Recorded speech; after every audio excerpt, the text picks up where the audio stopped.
तुम्ही कधी खऱ्या-खुऱ्या भूतांच्या गावाबद्दल ऐकलंय का? हे गाव आपल्या भारतातच आहे. हो, एका रात्रीत अख्खच्या अख्खं गाव गायब होतं. या गावातले लोक कुठे जातात, त्यांचं पुढे काय होतं, कुणालाच ठाऊक नाही. अशी अनेक रहस्य आहेत ज्यांचा शोध आजवर लागलेला नाहीये. अशाच एका रहस्यमयी गावाविषयी आज मी तुम्हाला सांगणार आहे. नमस्कार, मी अक्षता. आपण पाहताय मुंबई आउटलुक. राजस्थान क्षेत्रफळाच्या बाबतीत भारतातलं सर्वात मोठं राज्य, आपल्या समृद्ध इतिहास आणि संस्कृतीसाठी ओळखलं जातं.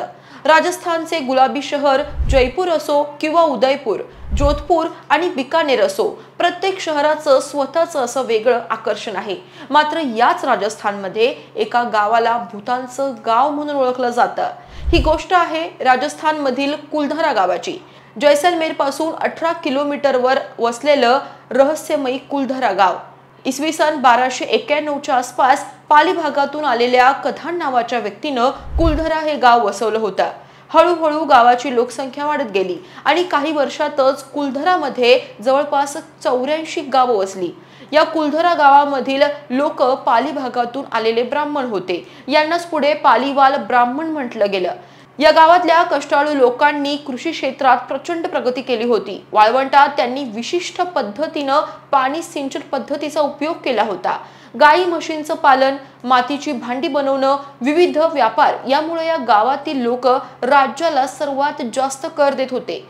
जवळून जात असलेल्या त्यावेळच्या व्यापारी मार्गाचा कुलधरातील व्यापाऱ्यांनी पुरेपूर उपयोग करून घेतला.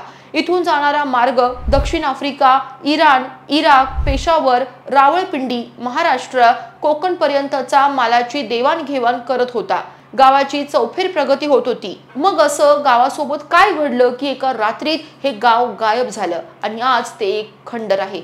या मागे एक प्रचलित गोष्ट सांगितली जाते. त्यावेळी सलीम सिंहचं राज्य होतं, ज्याची वाईट नजर गावातील एका प्रमुखाच्या मुलीवर पडली. ती मुलगी अतिशय सुंदर होती. त्याला त्या मुलीशी जबरदस्तीनं लग्न करायचं होतं. त्यानं गावकऱ्यांना स्पष्टपणे सांगितलेलं, त्या मुलीला वाचवण्यासाठी कोणी मध्ये आलं किंवा तिला लपवण्याचा प्रयत्न केला गेला तर त्या व्यक्तीला ठार केलं जाईल. सलीम सिंहच्या धमकीनंतर सगळ्या गावांची पंचायत बसली. धर्मसंकट एका गावावर होतं, पण सगळ्यांनी एका रात्रीत निर्णय घेतला. जिथं आपल्या मुली सुरक्षित नाहीत त्या भागाचा त्याग करायचा. शेतात काम करणाऱ्या हातांनी आपलं शेत सोडलं. व्यापार करणाऱ्यांनी आपला व्यापार सोडला. जनावरं पाळणाऱ्यांनी जेवढी जनावरं बरोबर घेता येईल तेवढी घेतली आणि बाकीची तिथे सोडून दिली. घरातून नेता येतील तेवढ्या वस्तू नेण्यात आल्या. म्हातारी कोतारी जी येऊ शकली ती बरोबर आली, बाकीची तिथे सोडण्यात आली. वर्षानुवर्ष काबाड कष्ट करून मिळवलेलं ऐश्वर्य, संपत्ती, जमीन जुमला सगळ्याची राख रांगोळी एका रात्री झाली. एवढंच नाही तर या गावकऱ्यांनी हे गाव सोडताना एक श्राप दिला. या गावात पुन्हा कोणीच राहू शकणार नाही. त्यानंतर आजपर्यंत या गावात कोणीही राहू शकलेलं नाहीये. अनेक दशकांपासून हे गाव पडीक आहे. दिवसा किंवा रात्री कुलधरा गावात जाताना एक विचित्र अस्वस्थता आणि भीती वाटत असल्याचा दावा लोकांनी केलाय. या गावाला आजही झपाटलेलं गाव म्हटलं जातं. कुलधराच्या पडक्या घरांनी या गावाला आणखीन रहस्यमय बनवलंय. इथं कोणतेच प्राणी नाहीत, जीवन नाही, झाडं नाहीत, फक्त भयान शांतता आहे. आसपासच्या गावकऱ्यांनी, पर्यटकांनी अनुभवलेले वेगवेगळ्या अनुभवांचे कित्येक किस्से इथे आजही सांगितले जातात. संध्याकाळनंतर रात्रीच्या साम्राज्यात इथं कुणीही नसताना दूरवरून येणारा बोलण्याचा आवाज, कुणीतरी चालत आपल्याकडे येतोय असा पायांचा आवाज, अचानक जवळ कुणीतरी आल्याचा भास, भांड्यांचा आवाज, असे विविध आणि विचित्र अनुभव किस्से इथे ऐकायला मिळतात.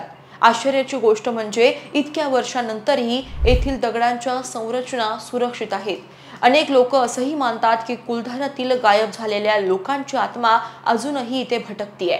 काही लोक दावा करतात की रात्री इथून काही आवाज येतात. या गावाबाबत अनेक कथा प्रचलित असून इथे अनेक पर्यटक भेट देत असतात. येथील वास्तुकलेचं कौतुक देखील करतात. तर काही लोक इथे वेगळा अनुभव घेण्यासाठी येत असतात. या गावात पॅरानॉर्मल ऍक्टिव्हिटी तज्ज्ञांनी आणि मीडियानंही या गावात अनेकदा पाहणी केली, तपासणी केली. काहींनी विविध आधुनिक यंत्र घेऊन या ठिकाणी खरं खोटं खंगाळलं. कधी कधी त्या आधुनिक यंत्रांनी कुणाची अदृश्य चाहूल असल्याचा होकार दिला तर कधी नकार दिला.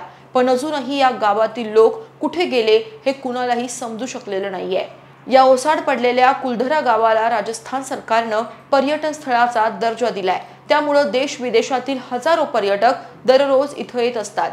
तुम्हालाही कुलधराबद्दल जाणून घ्यायचं असेल, काही वेगळा अनुभव हवा असेल तर आयुष्यात एकदा तरी कुलधरा गावला भेट द्या। कुलधरा गावाची गोष्ट तुम्हाला कशी वाटली आम्हाला कमेंट करून नक्की सांगा।